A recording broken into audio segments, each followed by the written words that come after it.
अरे सागर, तो मोबाईल ठेव जेव पहिल्यांदा. हा जेवतो. अरे बाबा, खाऊन घे लवकर. अगं खातो का आई? मी आहे तवर खाऊन घे गरम गरम. बायको आल्यावर कळलंच तुला. अगं ज्यावेळी माझं मन होईल ना त्याच वेळी तिला बनवायला लावीन आणि त्याच वेळी खाईन. तिला एका पायावर बनवून द्यावं लागेल आणि ते पण गरम गरम. बर बघूया. मी पण हितच आहे आणि तू पण हितच आहे.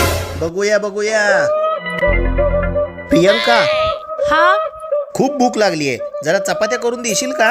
अहो डब्यात ठेवल्यात ना, घ्या की त्यातली एक. अगं त्या कालच्या चपात्या आहेत. मग त्याला काय होतंय? अगं मग गरम तर करून दे. हा ते पण मीच करून द्यायचं का?